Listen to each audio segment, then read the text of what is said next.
Hello and welcome. Thanks for joining me, astrologer Patrick Arundell, for your in-depth November horoscope video for the Sun or the Ascendant. Before I begin, I'd like to briefly tell you about my year 2021 personal horoscope special package. This gives you a forecast and a character analysis. But also, if you order now in 2020, I'll give you the rest of this year free.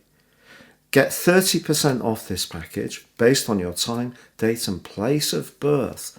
It's totally individual to you and will give you searing insights into what you can expect in the months ahead. Please see beneath this video to click on the link to order. Welcome Taurus to your monthly horoscope for November for the Sun or the Ascendant. Now, as the stage is set at the start of this month, the Sun is in your sector of relationships. Relationships have a different meaning for many of us depending on our unique circumstances. So if you're happily settled, it may be around a work situation. It could be around a friendship. If you're solo, then perhaps a more personal relationship or the prospects for it may be in your more immediate thoughts. But certainly as we begin this month, one thing is for sure: Mercury, the planet of communication, has been tracking backwards, previously in your sector of relating, and then as it got to the end of September, it joined together with Venus in the sign of Libra, which is very much about being much more self-sacrificing. It's about the nuts and bolts of relating. It's about being a bit earthier in how we approach things. So as you come into this month, the Sun's in your sector of relating, but the two relating planets of Venus and Mercury are actually in a much more practical area.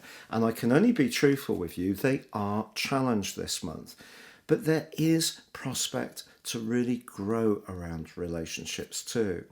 And one of the first things to tell you is that there's a marvellous new moon on the 15th in the sign of Scorpio, which really can help to supercharge your hopes in this regard in the following month. But as we come into the month, Mercury, of course, is just still in retrograde. Now that ends that on the 2nd, but on the 11th, it's going to move back into the sign of Scorpio. So if there has been a bit of a to-in and fro-in around a relationship issue or your thoughts around relationships since the end of September, it wouldn't be a surprise, because that's when the shadow period, so the period before the retrograde began, was activated, and that doesn't come to an end until the 19th of November. So there's a little bit more discovery to go on as you come into this month. So that means that there could be something that happens initially that does frustrate you, because Mercury is challenged in the first 10 days by Saturn. Saturn's the most restrictive planet of the zodiac, and it's in your sector of truth. Now, it could be that you're wanting to be a bit more to the point in expressing your sense of injustice if something around the share of the domestic load in a settled relationship is out of kilter.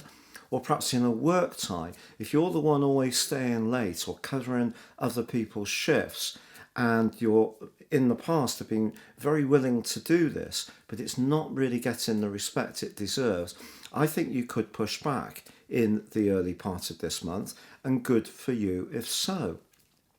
Also, from the 12th through to the 21st, your ruler Venus in turn comes into a sharp right angle with Jupiter, Pluto and Saturn.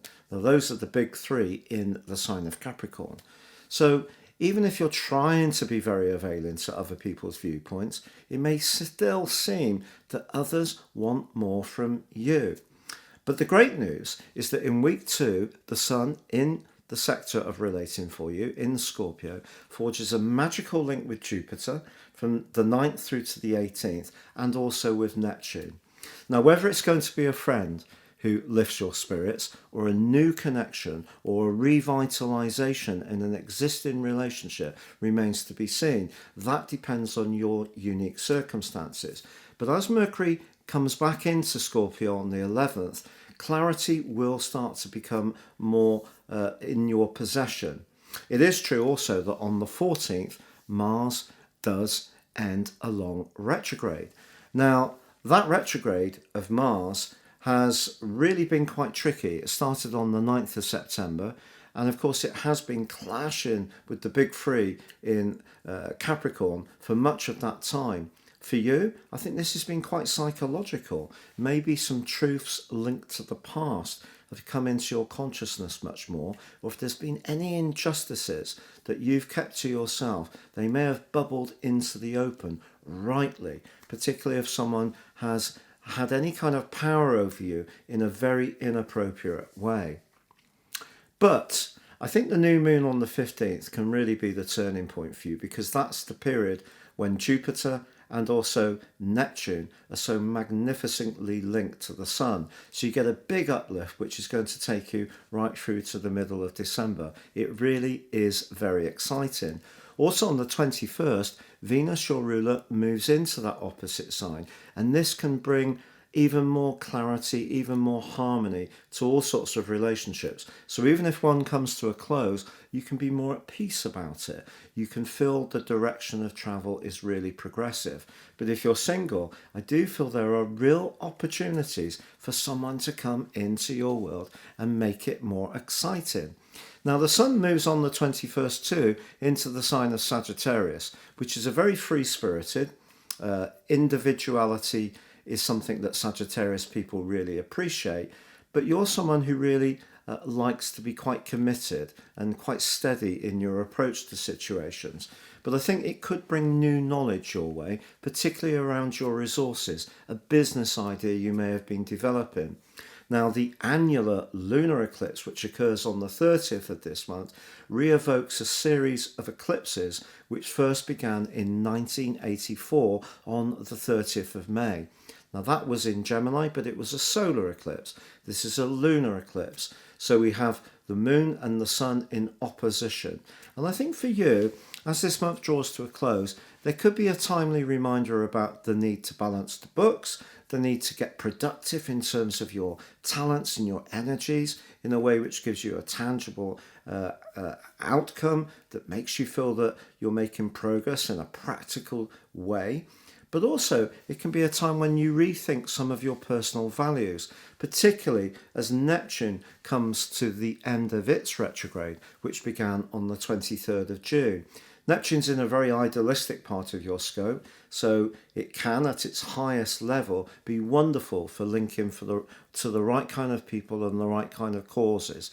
But if friendships generally has been an area of a little bit of confusion, or even your direction in life during that period of time, it wouldn't be an entire surprise.